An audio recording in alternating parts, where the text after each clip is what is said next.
Qu'est-ce que c'est? Une Bible? Tu lis la Bible, Ringo? Pas tous les jours. Au large biblique. Le podcast qui explore la Bible. Bienvenue à toutes et à tous sur Au large biblique, le podcast qui explore la Bible et son histoire. Nous sommes au temps des Perses, à l'époque de la restauration du Temple et de Jérusalem. Telle est la mission que va recevoir un certain Néhémie en 445 avant notre ère. Il reste, avant d'aborder la venue de Néhémie dans la ville, de faire un bref point sur ces 70 années qui le séparent de la dédicace du Temple.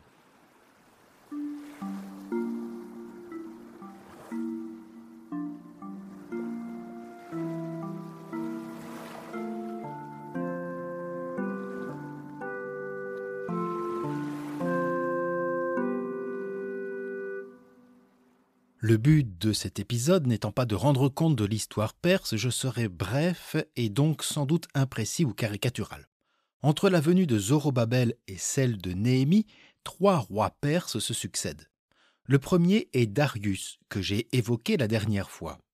Son accès au trône en 521 correspond à la présence de Zorobabel à Jérusalem et l'espoir royal et messianique que celle-ci a inspiré. Comme je l'ai dit, Zorobabel a disparu du paysage lors de la dédicace du Temple en 515. Sous le règne de Darius Ier, le royaume étend son pouvoir depuis les régions de la Thrace jusqu'aux frontières de l'Inde actuelle. Il engage aussi de nombreux frais et main-d'œuvre pour bâtir ses cités impériales de Suse et de Persépolis.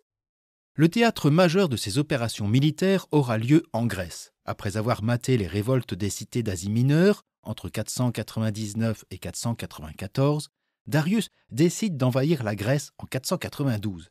C'est la première guerre médique. Après un premier désastre maritime, l'armée de Darius poursuit ses efforts mais devra s'incliner en 490, peu avant Athènes, à Marathon. Quelques années plus tard, vers 487, c'est au tour de l'Égypte de se soulever. Mais Darius n'y mènera pas son armée, il meurt en 486, laissant son fils Xerxès Ier lui succéder.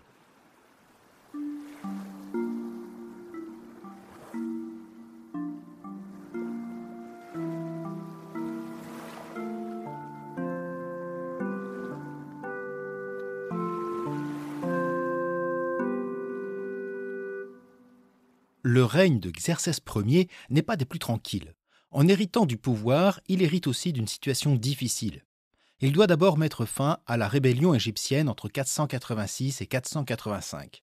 Puis c'est en Babylonie, indépendamment, au nord et au sud, que 2 meneurs se révoltent contre le pouvoir perse.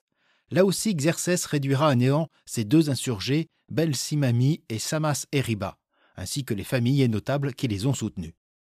Après cela, le souverain perse tourne son regard vers la Grèce. En 483, il marche vers ces contrées et débute ainsi la deuxième guerre médique.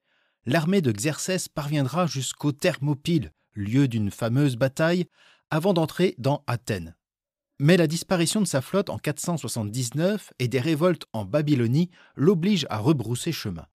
Xerxès aura encore à subir les assauts de la flotte athénienne dans les années 469-466. Son combat contre la Grèce lui coûtera la vie puisqu'il sera assassiné en 465 par Artaban. Alors, à celles et ceux qui se posent la question, non, cet Artaban-là n'a rien à voir avec celui de l'expression « fier comme Artaban » tiré d'un roman historique du XVIIe siècle intitulé Cléopâtre et écrit par un certain Gauthier de Coste. Notre Artaban était le capitaine des gardes de Xerxès, mais aussi l'ami de l'Athénien Thémistocle. Artaban fit accuser le fils héritier du roi qu'il fit exécuter. Il en allait être ainsi d'Artaxerxès, prochain roi de Perse, mais son stratagème est dévoilé et après avoir éliminé l'intrigant, Artaxerxès monte sur le trône en 465.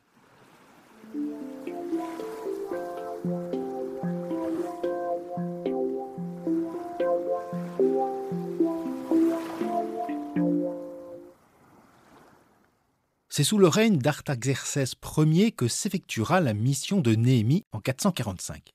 Dès le début de son règne, vers 463, il doit faire face au soulèvement de l'Égypte conduit par un certain Inaros. Celui-ci a fait appel à Athènes qui, pour le soutenir, envoie une flotte de 200 navires. Entrant dans le delta du Nil, la flotte athénienne combat brillamment les Perses, tuant le général Achéménès, fils de Darius Ier et oncle du roi Artaxerxès. Cependant, la révolte égyptienne, conduite par Inaros, quoique soutenue par les Grecs, subit un échec définitif à Memphis. Les Athéniens préfèrent alors signer un accord avec le général perse Mégabase, tandis que désertent de nombreux soldats égyptiens. Livré par les siens, Inaros fut arrêté et conduit à Suse, où il sera crucifié ou empalé, on ne sait trop, en 454. Quelques années plus tard, en 449, Artaxerxès signera un accord appelé la paix de Callias avec les Athéniens afin qu'ils n'interviennent plus en faveur de l'Égypte.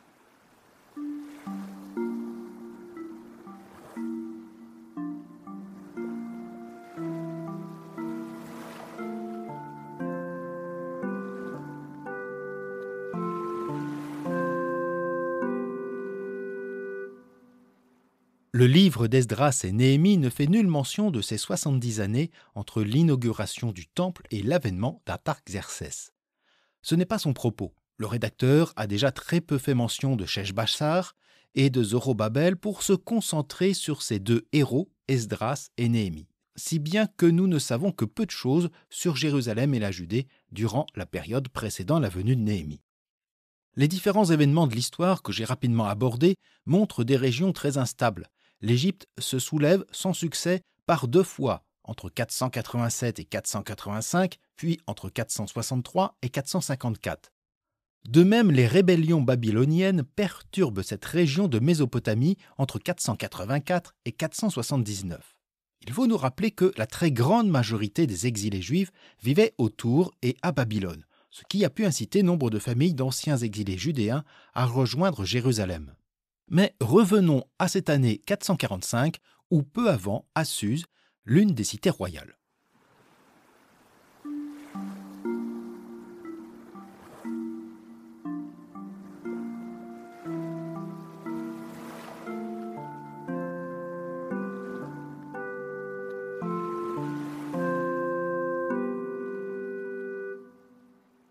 Néhémie était chanson du roi, un poste important à la cour. Chargé du vin, de son approvisionnement et de sa qualité, sa fonction principale est de veiller à la sécurité du souverain contre tout empoisonnement. Il a donc la confiance du roi. À Suse, où se tient Artaxerxès en cette année 445, Néhémie reçoit son frère Hanani, venu de Jérusalem. Il est possible que ce dernier ait profité d'une de ces délégations provinciales venant réitérer leur allégeance au roi. Néhémie entend la plainte de son frère au chapitre 1, avant d'en toucher mot à Artaxerxès quelques mois plus tard. Ce que nous entendons successivement au chapitre 1 et 2. Parole de Néhémie, fils de Hakalia. Il arriva qu'au mois de Kislev, la 20e année, alors que j'étais à Suse, la ville forte, Hanani, l'un de mes frères, vint de Juda, lui et quelques hommes. Et je les interrogeai au sujet des Juifs réchappés, le reste survivant de la captivité, et au sujet de Jérusalem. Ils me dirent: ceux qui sont restés de la captivité là-bas dans la province sont dans un grand malheur et dans la honte. La muraille de Jérusalem a des brèches et ses portes ont été incendiées. Lorsque j'entendis ces paroles, je m'assis, je pleurai, et je fus dans le deuil pendant plusieurs jours. Puis je jeûnai et priai en face du Dieu des cieux. Il arriva qu'au mois de Nissan, de la 20e année du roi Artaxerxès, alors que le vin était en face de lui, je pris le vin et en donnai au roi. Comme je n'avais jamais été triste devant lui, le roi me dit: « Pourquoi ton visage est-il triste? N'es-tu pas malade? Est-ce autre chose qu'une tristesse de cœur ?» J'éprouvai alors une très grande crainte. Je dis au roi: « Que le roi vive pour toujours. Comment mon visage ne serait-il pas triste lorsque la ville où sont les tombeaux de mes pères est dévastée et que ses portes sont dévorées par le feu ?» Néhémie et Hanani font mention de 2 problèmes graves: la détresse des rapatriés à Jérusalem et l'état lamentable des remparts. Les 2 éléments sont-ils liés? Difficile de savoir. L'état des remparts ne renvoie pas à la prise de la ville en 587, mais à un incident plus récent qui a incendié les portes et mis en brèche une partie des remparts de la ville. À quoi peut-il bien faire référence? Là aussi, difficile d'être affirmatif. Certains évoquent quelques querelles entre rapatriés et autochtones au sujet de la propriété des terres.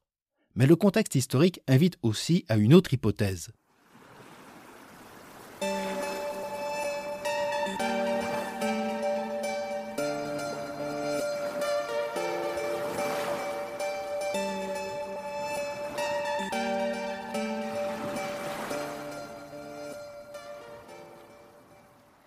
Quelques années plus tôt, le gouverneur ou satrape de la Transeuphrataine, Mégabise, s'était soulevé contre le pouvoir perse.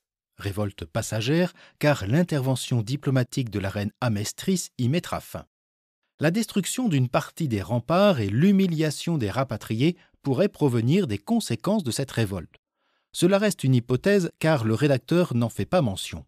Cependant, la mission de Néhémie suggère des relations difficiles avec les notables de Samarie. En effet, outre des moyens financiers pour relever la ville, Néhémie bénéficie de laissez-passer et d'une escorte armée, comme l'indique la suite du chapitre 2.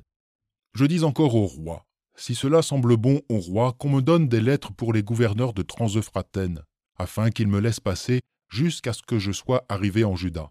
Et aussi une lettre pour Asaph, garde de la forêt du roi, afin qu'il me donne le bois pour construire les portes de la citadelle proche de la maison et pour les murailles de la ville, ainsi que pour la maison où je me rendrai. Le roi me donna ces lettres, car la bonne main de mon Dieu était sur moi.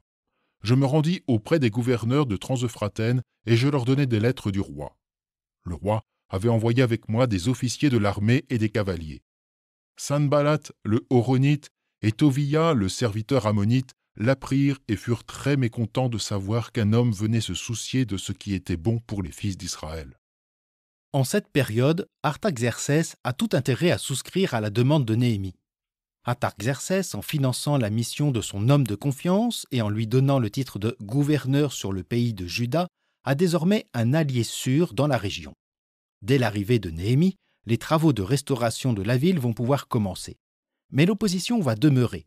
Dans le livre de Néhémie, outre les listes de rapatriés et des documents palatiaux, on distingue deux types de récits.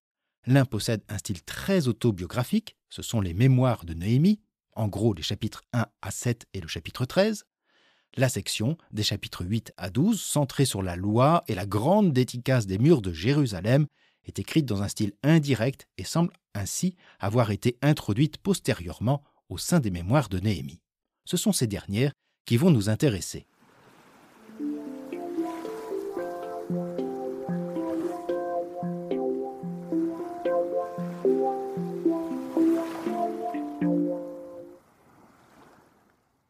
Selon Néhémie 6, les travaux sur la muraille seront terminés en 52 jours. Les chansons du roi restera à Jérusalem 12 années. Pourtant, l'essentiel du livre de Néhémie, dans ses parties autobiographiques, ne concerne que ce relèvement des remparts et l'opposition suscitée. Lors de son arrivée à Jérusalem, en 445, Néhémie constate le désastre. Toutes les portes de la ville ont été incendiées et le mur d'enceinte présente de nombreuses brèches. Autrement dit, en cas d'attaque, la ville ne peut se défendre. Il y a sans doute un peu d'exagération quand Néhémie affirme que l'ensemble fut rétabli en 52 jours. Ou bien les dégâts sont moindres qu'il ne le prétend, ou bien au bout de 52 jours, il restait encore à faire. Néhémie est aussi face à une situation de famine qui a obligé certains Judéens à s'endetter au point de se mettre sous la servitude de quelques notables. Au chapitre 5 du livre de Néhémie, ce dernier s'insurge de cette situation et annule toutes les dettes, ce qui lui revaudra l'opposition de certains, j'y reviendrai. Le livre de Néhémie nomme deux principaux contradicteurs. Le premier se nomme Sanballat, le Horonite, sans doute en référence à Beth-Horon, village au nord de Jérusalem. Chef de file de l'opposition, il semble avoir le titre de gouverneur de Transeuphrataine à Samarie. À ses côtés, un certain Tovia, dit le serviteur ammonite. Le terme renvoie sans doute à une charge officielle dans la région ammonite à l'est du Jourdain. L'un et l'autre sont établis à Samarie.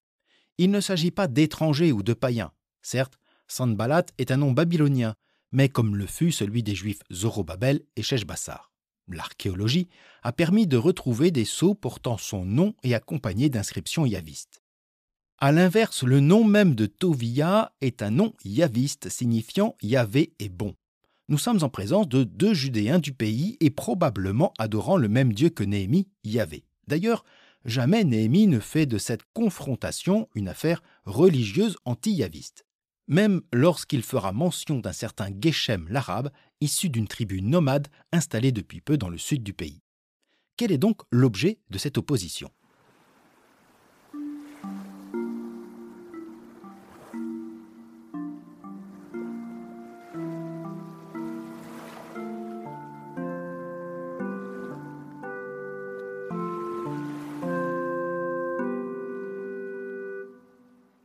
Du point de vue de Néhémie, les contestations portent sur la légitimité de Jérusalem dans la région.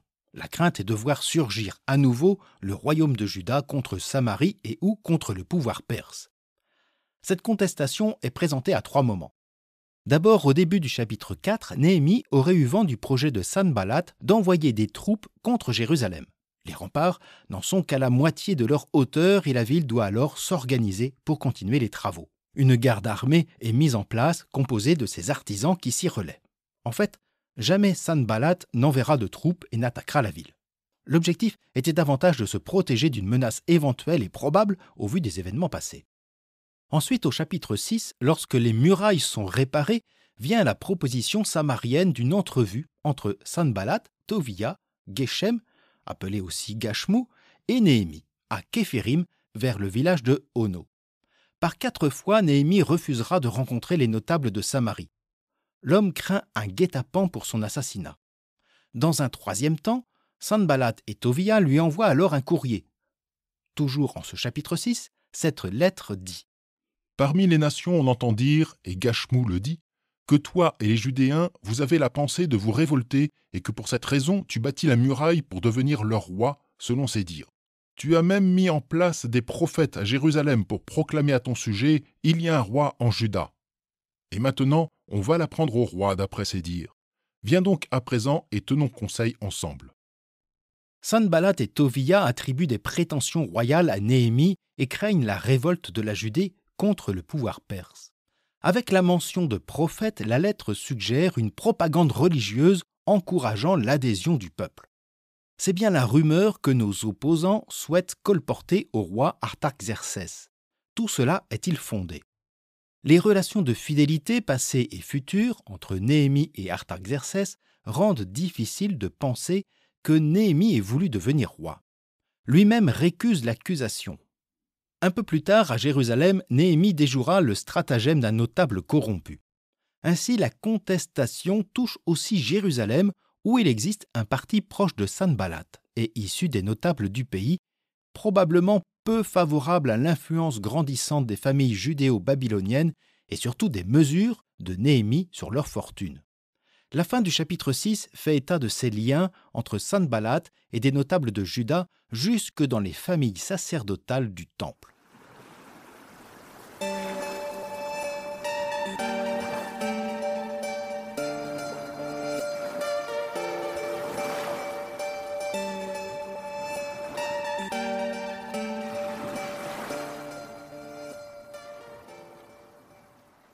Le récit de Néhémie ne fait plus état de conflit avec Sanballat après la dédicace des murailles enfin rétablies.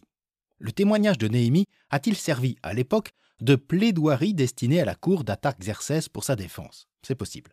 En tout cas, le récit ne fait plus mention de tensions avec le gouverneur et les notables de Transeuphrâtène à Samarie. De plus, Néhémie procède à quelques mesures destinées à éloigner l'influence du parti de Sanballat et Tovia à Jérusalem, comme en rend compte le chapitre 13 du livre.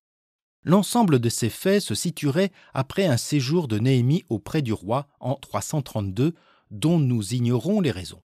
Son retour à Jérusalem résonne comme une véritable reprise en main, sans doute aussi conforté par le soutien du roi. La cible n'est plus Sanballat, mais l'activité du grand prêtre Eliashiv. Selon Néhémie 13, celui-ci serait un proche parent de Tovia et son fils Yoyada serait un gendre de Sanballat. Néhémie dénonce les pratiques douteuses du grand prêtre qui a alloué à Tovia un des magasins du sanctuaire destiné à recevoir les offrandes en faveur des Lévites et des prêtres. Néhémie fait vider ce local manu militari pour le réaffecter aux revenus du personnel du temple. Celui-ci souffrait de ces détournements de fonds. Néhémie crée alors une commission pour contrôler la réelle affectation des dons. Pour mettre fin au laisser-aller et à la corruption des notables, y compris au sein du temple, Néhémie interdit le commerce qui se déroulait durant le Shabbat. Les portes de la ville seront ce jour-là fermées et les marchands renvoyés. Le fils d'Eliashiv, Yoyada, qui avait épousé une fille de Sanballat, est renvoyé. Ce mariage est pour Néhémie un affront à la pureté de la lignée sacerdotale. Dans le même ordre d'idées, Néhémie s'insurge contre les mariages mixtes avec des épouses étrangères, mariages qui, à ses yeux, risquent de pervertir la culture et la foi yaviste du peuple. C'est aussi dans ces jours-là que je vis des Juifs qui avaient épousé des femmes ashdodites, ammonites et moabites. La moitié de leurs fils parlaient l'ashdodien et aucun d'eux ne se montrait capable de parler le juif, mais la langue d'un peuple ou d'un autre. Je leur fis des reproches et les maudis. Je frappai quelques hommes parmi eux et leur arrachai les cheveux. Ces versets montrent la colère et la désolation de Néhémie. Cependant, il s'agit d'une réaction personnelle. Néhémie ne prendra aucune mesure légale contre ces mariages mixtes. Il faudra attendre Esdras, 34 années plus tard, pour que des mesures drastiques soient évoquées. En tout cas, cette seconde période du gouvernement de Néhémie montre sa volonté de réorganiser le temple et ses pratiques en s'appuyant sur la loi.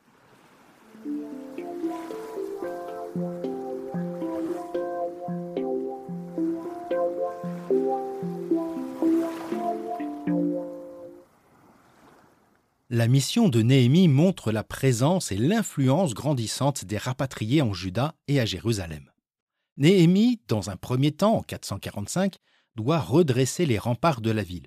Il subit alors la méfiance, voire l'opposition du gouverneur à Samarie, Sanballat, et de son acolyte Tovia. Ces derniers semblent craindre l'avènement d'un royaume et d'une cité forte, capable de défier les régions alentours et le pouvoir perse. Néhémie s'en défend et il est fort probable que son récit ait convaincu le roi Artaxerxès de lui réitérer sa confiance.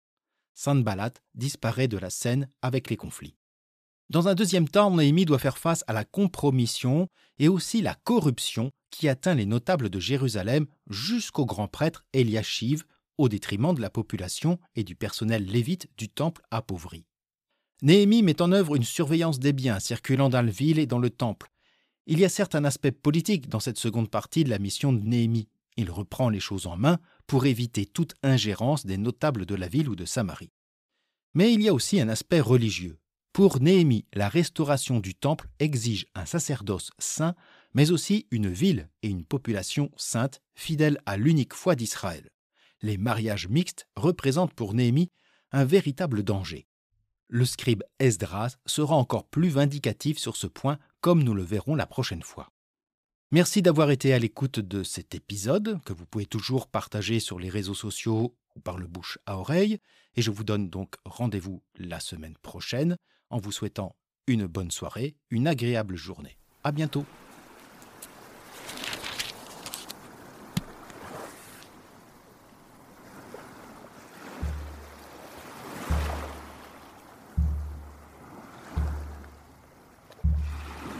Au large biblique est un podcast créé et animé par François Bessonnet, prêtre et bibliste.